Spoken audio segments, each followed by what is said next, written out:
Side खबरों के लिए सब्सक्राइब करें फ्लेम मीडिया और उसके बाद बेल आइकन को प्रेस करें ताकि सबसे पहले आपको मिले एक्सक्लूसिव खबरें।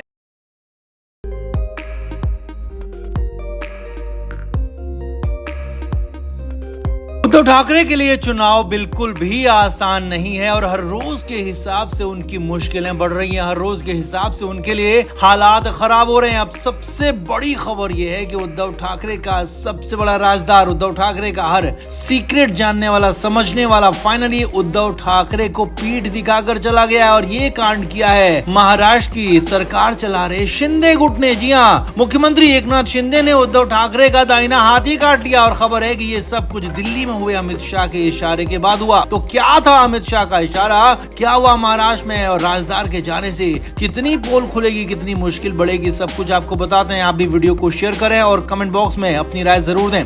तो महाराष्ट्र में दूसरे फेज के चुनाव की वोटिंग होने वाली है और दूसरे चरण के मतदान से ठीक पहले उद्धव ठाकरे को बड़ा नहीं बल्कि बहुत बड़ा, सबसे बड़ा झटका लगा है और उद्धव ठाकरे के लिए ये झटका हालात बेहद ज्यादा मुश्किल करने वाला है क्योंकि उनके सबसे ज्यादा करीबी, उनके सबसे बड़े राजदार खुद उद्धव ठाकरे को झटका देकर बीजेपी गठबंधन में जा रहे हैं और इसके लिए हामी भर दी है। जी हाँ, बात हो रही है मिलिंद नार्वेकर की, वही मिलिंद नार्वेकर जिनकी वजह से शिवसेना में दो फाड़ हो गए थे, जिन मिलिंद नार्वेकर को एकनाथ शिंदे, राज ठाकरे और यहां तक कि नारायण राणे ने भी सबसे बड़ा विलन करार दिया था। उद्धव ठाकरे से मिलने नहीं देने की बात कही थी, उद्धव ठाकरे तक असली सच नहीं पहुंचने देने की बात कही थी। तो वही मिलिंद नार्वेकर अब फाइनली बीजेपी गठबंधन में जाने के लिए तैयार हो गए। जी हाँ, उनके जाने की बात तो कई दिन से आ रही थी लेकिन अब फाइनली वो मान गए हैं, जान चुके हैं कि अब उद्धव ठाकरे के साथ उनका कुछ नहीं होने वाला और उद्धव ठाकरे को छोड़कर उनके राज दूसरी टीम में जाकर वो खोलने जाने वाले हैं। पूरी कहानी समझिए। असल में मुंबई दक्षिण सीट पर उद्धव ठाकरे अपनी तरफ से प्रत्याशी का ऐलान कर चुके हैं और यहाँ पर अरविंद सावंत उनके प्रत्याशी हैं, जबकि बीजेपी गठबंधन को कोई मजबूत दावेदार नहीं मिल रहा था और जिसके बाद बीजेपी गठबंधन की तरफ से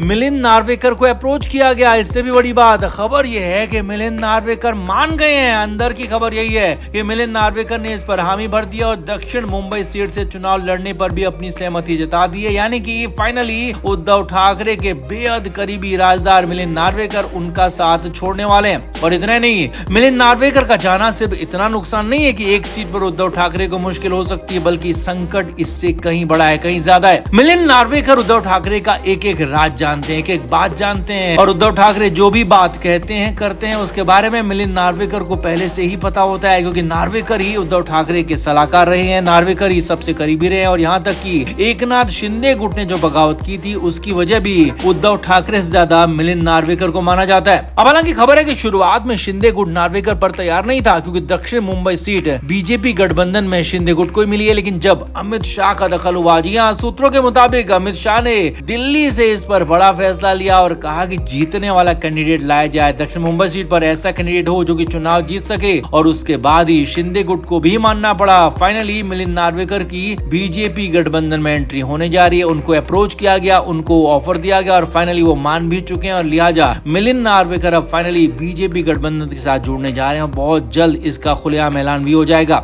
अब मिलिंद नार्वेकर उद्धव ठाकरे के दाहिने हाथ रहे हैं जिसे काटकर सीएम शिंदे अपने साथ लेकर उड़ गए हैं। बीच चुनाव में सबसे बड़ा झटका उद्धव ठाकरे को लगा है और इससे उद्धव ठाकरे के चुनावी कैंपेन को भी खासी मुश्किल होने वाली है क्योंकि उद्धव ठाकरे के कैंपेन को भी मिलिंद नार्वेकर ही चला रहे थे, लिहाजा उनके लिए अब आगे कुआं पीछे खाए वाली कंडीशन हो चुकी है। तो आपका इस पूरे मामले पर क्या कहना है कमेंट बॉक्स में आप जरूर बताएं, वीडियो को शेयर भी करें। तो महाराष्ट्र की नागपुर और गढ़चिरौली, चंद्रपुर समेत 5 सीटों पर वोटिंग हुई और 19 अप्रैल को पहले फेज में विदर्भ की सीटों पर वोट डाला गया। हालांकि सुबह से ही वोटिंग के लिए लंबी लाइन देखी गई लेकिन शाम तक जो रुझान आए, शाम तक जो वोटिंग का ट्रेंड दिखा उसने उद्धव ठाकरे और उनके गठबंधन की नींद उड़ा दी है। सबसे बड़ी बात यह रही कि वोटिंग प्रतिशत खासा कम हो गया। वोटिंग कम होने का सीधा असर उद्धव ठाकरे और उनके गठबंधन पर पड़ा है क्योंकि वोटिंग ज्यादा होने का सीधा मतलब यही होता है कि उसे सत्ताधारी पार्टी के खिलाफ माना जाता है और वोटिंग कम होने का मतलब यही है कि नए प्रत्याशी को लेकर, नई सरकार चुनने को लेकर वोटर्स में खासा उत्साह ही नहीं है। पुराने प्रत्याशियों से, पुरानी पार्टी से, पुरानी सरकार से जनता नाखुश बिल्कुल भी नहीं है। या कहें कि पुराने प्रत्याशी यहाँ पर रिपीट हो सकते हैं। जी हाँ, ये बड़ी बात, बड़ा ट्रेंड निकल कर सामने आ रहा है और कम वोटिंग होने का ट्रेंड यही कहता है। हालांकि एक ट्रेंड ये भी दिखा है कि नागपुर में कम वोटिंग हुई जबकि गढ़चिरौली जो कि ग्रामीण इलाका है, आदिवासी आदिवासी इलाका है वहाँ सबसे ज्यादा वोटिंग हुई है। यानी कि शहरी इलाकों में वोट खासा कम पड़ा है। शहर के लोग घर से बाहर नहीं निकले गर्मी की वजह से, जबकि गाँव में आदिवासी इलाकों में लोग घर से जमकर बाहर निकले, वोटिंग हुई है दबाकर। अब इन ट्रेंड्स के बाद उद्धव ठाकरे बेहद ज्यादा टेंशन में आ गए। उनको अपने प्रत्याशियों की चिंता सताने लगी है। हालांकि पहले चरण में हुए चुनाव में कांग्रेस के कैंडिडेट शामिल थे, उद्धव ठाकरे की पार्टी के कैंडिडेट यहाँ नहीं थे, लेकिन यहाँ के ट्रेंड ने उद्धव ठाकरे की नींद उड़ा दी है कि कहीं बाकी जगहों पर भी ऐसा ही ट्रेंड रहा तो महाराष्ट्र में जिस नतीजे की उम्मीद उद्धव ठाकरे लगाए बैठे हैं तो वो तो बिल्कुल यहाँ होने वाला नहीं है। अब इस वोटिंग ट्रेंड के बाद हुआ ये कि उद्धव ठाकरे ने आनंद फानंद में मीटिंग बुला ली। मुंबई में एक अपने गठबंधन की मीटिंग बुलाई जिसमें कांग्रेस के नेता खास तौर पर शामिल थे, क्योंकि पहले चरण में कांग्रेस के प्रत्याशी मैदान में थे। तो उद्धव ठाकरे ने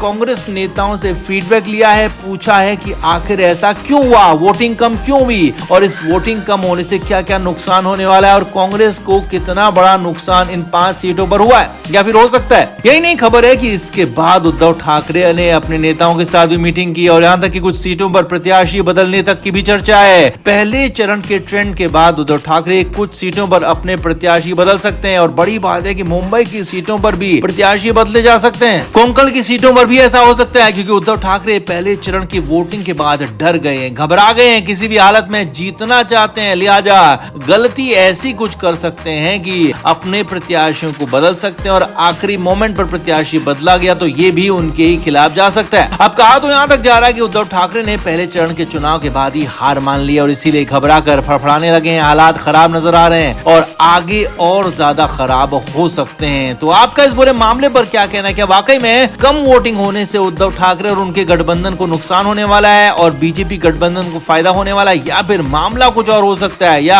आप इस पर क्या कहना है? आप भी कमेंट बॉक्स में अपनी राय जरूर दें, वीडियो को शेयर भी करें। तो उद्धव ठाकरे इस लोकसभा चुनाव में महाराष्ट्र में सबसे बड़े विपक्षी चेहरे हैं, क्योंकि भले ही सबसे बड़ी विपक्षी पार्टी देश में कांग्रेस हो, लेकिन महाराष्ट्र में उद्धव ठाकरे बड़े भाई की भूमिका में और उद्धव ठाकरे के बयान, उनके भाषण, उनकी बातें यहाँ खासा मायने रखती हैं। अब उद्धव ठाकरे ने राजनीति के आवेश में आकर कुछ ऐसा कह दिया है कि उनका राजनीति से संन्यास तय हो गया। जी हाँ, हम ये नहीं कह रहे हैं, बल्कि खुद उद्धव ठाकरे ने ऐसा कहा है, क्योंकि शर्त ही ऐसी रख दी है और बीजेपी की तरफ से भी उसके बाद पलटवार आ गया। अब पहले ये देखिए कि उद्धव ठाकरे ने क्या कहा। तो उद्धव ठाकरे ने कहा कि महाविकास अघाड़ी यानी कि उद्धव ठाकरे के नेतृत्व वाला महाराष्ट्र में विपक्षी गठबंधन राज्य की 48 में से 48 सीटों पर जीत दर्ज करने जा रहा है। जी हाँ, बीजेपी को एक भी सीट यहाँ पर नहीं मिलेगी, ये उद्धव ठाकरे ने दावा किया। और यही नहीं, इसके बाद आगे जो उद्धव ठाकरे ने कहा, असली बवाल उसके बाद ही मचा। उद्धव ठाकरे ने कहा कि बीजेपी महाराष्ट्र तो बहुत दूर की बात है, पूरे देश में भी 45 सीटें नहीं जीत पाएगी और अगर बीजेपी पूरे देश में 45 सीट भी जीत जाती है तो वो राजनीति छोड़ देंगे, सियासत छोड़ देंगे। जी हाँ, सही सुन रहे हैं आप, यही बात उद्धव ठाकरे ने कही है और पूरे होशो हवास में कही है, जिसके बाद बवाल मच गया है, क्योंकि पूरे देश में बीजेपी को 45 सीट लाने का चैलेंज देना बेहद ही हल्का और बचकाना नजर आता है, क्योंकि 45 सीटें तो बीजेपी अकेले यूपी जैसे राज्य में ही जीत जाएंगी, या कहें कि इससे भी कहीं ज्यादा जीत सकती है। मगर भावनाओं में आकर उद्धव ठाकरे ने बड़ा ऐलान कर दिया है, कहें कि बड़बोलेपन में बहुत कुछ बोल दिया जो कि अब उन पर ही भारी बढ़ जाएगा। अब तुरंत ही बीजेपी की तरफ से भी इस पर पलटवार आ गया। Film media report.